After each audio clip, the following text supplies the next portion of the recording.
শপথের দিন এবং এই নতুন সরকারের শপথের দিনে আমার এলাকায় একটি অনাকাঙ্ক্ষিত ঘটনা ঘটে।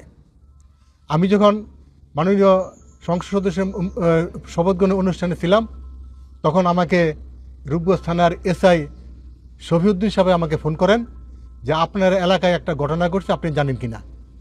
আমি বলেছি না, আমি কিছু জানি না। তাৎক্ষণিকভাবে আমি আমার এই এলাকার সাবেক মেম্বার, থানা বিএনপি সহসভাপতি বেলায়েত হোসেন আকন্দকে ওইখানে পাঠাই ঘটনার সম্বন্ধে অবহিত করার জন্য এবং প্রয়োজনীয় ব্যবস্থা নেওয়ার জন্য। এবং শুধু আমি না, ওই এসআই শফিউদ্দিন সাহেব ঘটনাস্থলে এসে বেলায়েতকে ফোন করে যে ভাই একটু আসেন, একটা সমস্যা হয়েছে। তারপরে বেলায়েত ওখানে যায়। ওইখানে গিয়ে ওখানে স্থানীয় আমাদের থানার ওসি সাহেব ছিলেন, সার্কেল এএসপি ছিলেন, ওনার সঙ্গে কথাবার্তা বলতেছে। পরবর্তীতে আমি জানলাম আমার বিরুদ্ধে একটা অভিযোগ দায়ের করা হয়েছে যে আমি নাকি যাদেরকে আসামি করা হয়েছে মামলায়, তাদেরকে নাকি আমার নেতৃত্বে ওইখানে চাঁদাবাজি এবং লুটপাটের ঘটনা ঘটেছে। এই ঘটনার সম্পূর্ণ মিথ্যা বানোয়াট ভিত্তিহীন।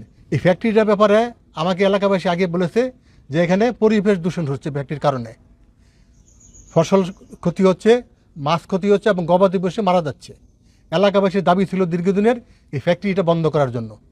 এবং ওই যারা গেছে ওরা ফ্যাক্টরি বন্ধ করার ব্যাপারে কথাবার্তা পর্যায়ে কথাকাটি হয়েছে, ভাঙচুর হয়েছে, এটা হলো প্রকৃত ঘটনা।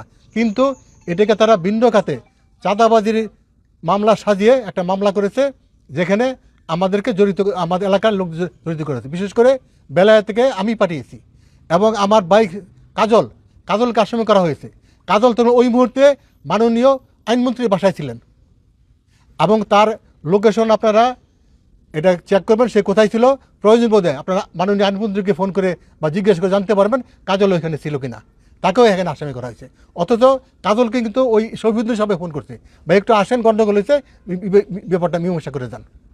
এবং এখানে বলা হয়েছে যে আমার নেতৃত্বে, আমি তো ওই ফ্যাক্টরির মালিক আমি জীবনে চিনিও না, জানিও না, এবং উনিও আমাকে চিনে না।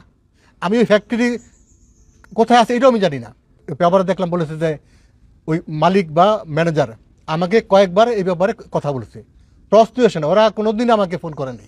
এবং সেটা ফোন করছে কিনা আমার মোবাইলে কল লিস্ট চেক করলে আমরা পাবেন তারা ফোন করছে কিনা। যদি তারা ফোন করতো, এরকম যে ঘটনা ঘটে থাকতো, আমি এটার তাৎক্ষণিক ব্যবস্থা নিতাম।